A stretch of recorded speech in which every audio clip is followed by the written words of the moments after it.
राजस्थान राज्य की मिट्टियों में सर्वाधिक नाइट्रोजन की मात्रा जिस मिट्टी में होती है वह है मध्यम काली मिट्टी।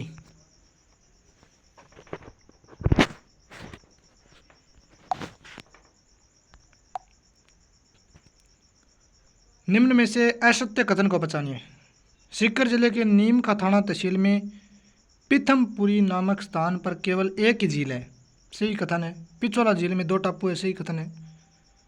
एक टापू पर जगदीश मंदिर और दूसरे पर जगनिवास नामक महलों का निर्माण किया गया है, सही है। टोंक शहर किस नदी किनारे बनास पर? किन नदियों के संगम स्थल को शामेला कहा जाता है? काली सिंध और राहू। अपवा बेसिनों का उत्तर से दक्षिण से क्रम है। सबसे उत्तर में आएगा शाबी, उसके बाद बाणगंगा, फिर बेड़च, फिर सोम। सैयद फखरुद्दीन की मज़ार एवं रमकड़ा उद्योग के लिए प्रसिद्ध गलियाकोट किस नदी के किनारे है? माई नदी। बाड़मेर के तिलवाड़ा में लूणी नदी से नदी मिलती है, सूखड़ी। नवल सागर तालाब कहाँ है? बूंदी में। निम्न में से कौन सी नदी राजस्थान के आंतरिक अपूर्वा से संबंधित नहीं है? तो मित्री नदी नहीं है। निम्न में से कौन सी नदी बांसवाड़ा जिले में नहीं बहती है? तो सोम नदी बांसवाड़ा में नहीं बहती है। राजस्थान में नए जल संभर चुनाव में निम्न में से किस मापदंड पर सर्वाधिक महत्वपूर्ण दिया गया है? क्षेत्र जिसमें पेयजल की विकट समस्या हो। राजस्थान के कौन से कस्बे का धरातल उसके पास की नदी के पेटे के स्तर से भी नीचे है? बालोतरा। नांगल बांध पंजाब में कौन सी नहर निकाली गई है? तो बिस दोआब नहर और भांकड़ा नहर दोनों। 32 नाला सिंचाई परियोजना किस जिले में संबंधित है? सिरोही। माई परियोजना में राजस्थान के कितने जिलों को सिंचाई सुविधा मिलती है? डूंगरपुर, बांसवाड़ा 2। कथनों को पहचानिए। ज्वाई बांध लूणी की सहायक नदी ज्वाई नदी पर पाली के सुमेरपुर में बना है, कथन सही है। इस बांध का कार्य अंग्रेज इंजीनियर एडगर और फर्ग्यूसन के निर्देशन में प्रारंभ किया गया था, सही है, दोनों कथन सही। इंदिरा गांधी नहर का प्रथम कार्य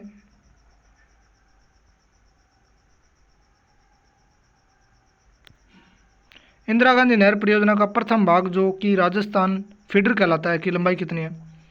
तो राजस्थान फीडर की लंबाई 204 है।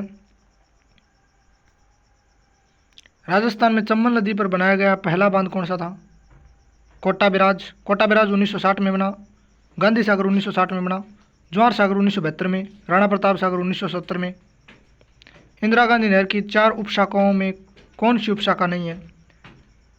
तो लीलवा शाखा है, दीघा शाखा है, बाबा रामदेव शाखा है, मोहनगढ़ शाखा है।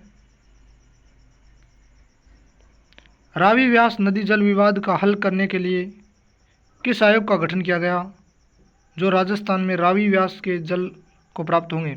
इराड़ी आयोग 1986। इंदिरा गांधी नहर परियोजना में अत्यधिक जल उत्प्लावन से सेम की समस्या बढ़ती जा रही है। इसके निवारण हेतु जिप्सम उपयुक्त है। भाखड़ा नांगल बहुउद्देश्य परियोजना से संबंधित निम्न में से कथनों पर विचार करते हुए सुमिलित छांटिए। भाखड़ा नांगल परियोजना राजस्थान, पंजाब और हिमाचल की संयुक्त परियोजना है। कुल 4 जिले हैं इसमें और इसके साथ दिल्ली भी है। बाड़मेर जिले में सिंचाई के साधन है बांध, खडीन और निकट। इंदिरा गांधी नहर में उत्तर व दक्षिणी शाखाओं का सही युग्म बताइए।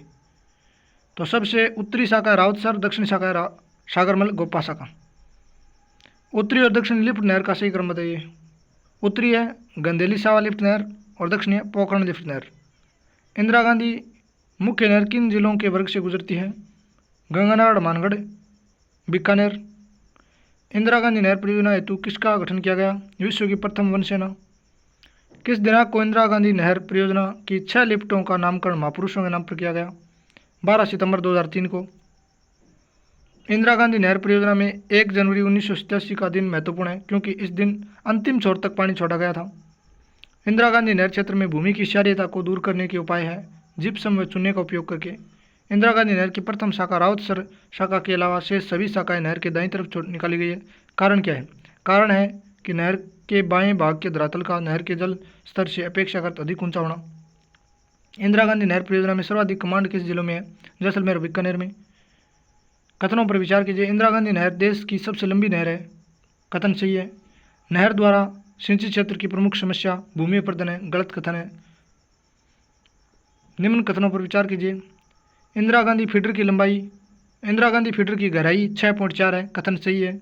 पुग्गल चारण वाला शाखाओं पर ऊर्जा का उत्पादन किया जाता है, कथन सही है, दोनों कथन सही है। इंदिरा गांधी मुख्य नहर के निर्माण का कार्य कब पूर्ण हुआ? 31 दिसंबर 1986 को। इंदिरा गांधी मुख्य नहर में सर्वप्रथम जल कब छोड़ा गया? 1 जनवरी 1987 को। इंदिरा गांधी नहर परियोजना में लिफ्ट परियोजना बनाने का उद्देश्य क्या है? पेयजल एवं सिंचाई हेतु जल के स्तर को ऊंचा उठाने के लिए। गंग नहर को इंदिरा गांधी नहर से जोड़ा गया है लोहगढ़ के निकट। कौन सी लिफ्ट नहर का लाभ बीकानेर को नहीं मिलता है? जयनारायण व्यास लिफ्ट नहर का। कुमाराम का मिलता है, तेजाजी का मिलता है और कर्णी लिफ्ट नहर का भी मिलता है फायदा। एरिके बैराज कब बनकर तैयार हुआ? 1952-53। इंदिरा गांधी नहर की नौरंगदेसर शाखा में उपराष्ट्रपति राधाकृष्ण ने कब जल प्रवाहित किया? 11 अक्टूबर 1961। 11 अक्टूबर 1961 को। इंदिरा गांधी फीडर का उद्गम किस राज्य से है? पंजाब से। इंदिरा गांधी नहर क्षेत्र विकास कार्यक्रम किसकी सहायता से चलाया जा रहा है? विश्व बैंक की सहायता से। रावी और व्यास के पानी में राजस्थान के हिस्से के अंतर्राष्ट्रीय समझौता कब हुआ? 1955 को। इंदिरा गांधी नहर परियोजना में सबसे अधिक लिफ्ट नहर परियोजना किस जिले में है? बीकानेर में।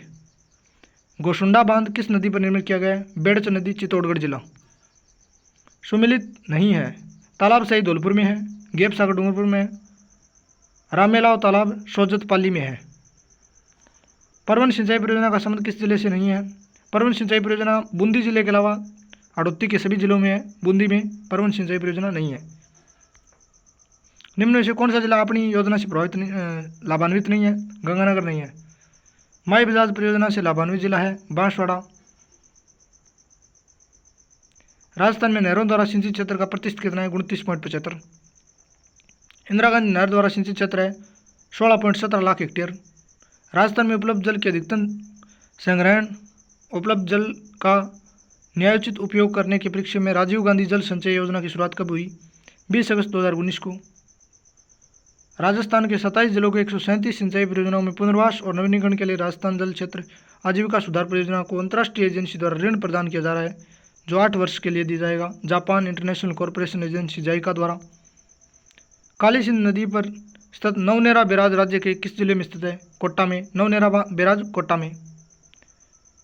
प्रधानमंत्री कृषि सिंचाई योजना में केंद्र राज्य का अंश है 60-40। गंग नहर सबसे पुरानी नहरों में से एक है, इसका निर्माण गंगा सिंह ने करवाया 1927 को। निर्माण शुरू हुआ 21 को और पूरी हुई 27 को। गंग नहर कौन सी नदी से निकाली गई है? सतलज नदी से। ज्वाई परियोजना से लाभान्वित होने वाला जिला कौन कौन से है? उदयपुर, सिरोही, राजसमंद। राजस्थान में प्रधानमंत्री कृषि सिंचाई योजना कब शुरू हुई? 1516। प्रधानमंत्री कृषि सिंचाई योजना 1516। कौन सा जिला माई हाई लेवल कैनाल शुद्ध प्रोजेक्ट के प्रत्यक्ष रूप से संबंधित नहीं है? तो डूंगरपुर नहीं है, राजसमंद है, चित्तौड़गढ़ है, उदयपुर है। चूलीदेव परियोजना उदयपुर में, पांचना बांध करौली में, नारायण सागर परियोजना अजमेर में, सही परियोजना उदयपुर में। राजस्थान फीडर की लंबाई है 204। इंदिरा गांधी मुख्य नहर की लंबाई है 649। इंदिरा गांधी परियोजना में लिफ्ट नहरों की संख्या 7 और फीडर की राजस्थान में लंबाई है 34 किलोमीटर।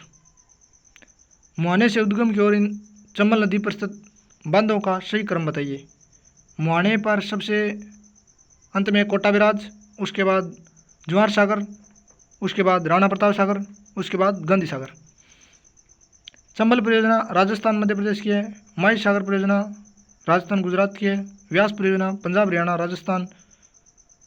सिद्धमुख परियोजना केवल राजस्थान की है। नौर नहर परियोजना को निम्न में से किस स्रोत से जल मिलता है? रावी व्यास से। राजस्थान में पानी लेखा परीक्षा का मुख्य उद्देश्य क्या है? जल संबंधी संरचनाओं की प्रभाविकता, रख रखाव और सुरक्षा। निम्न राज्य की बहुउद्देशीय नदी घाटी परियोजनाओं में सबसे बड़ी परियोजना कौन सी है? बांखड़ा नांगल परियोजना।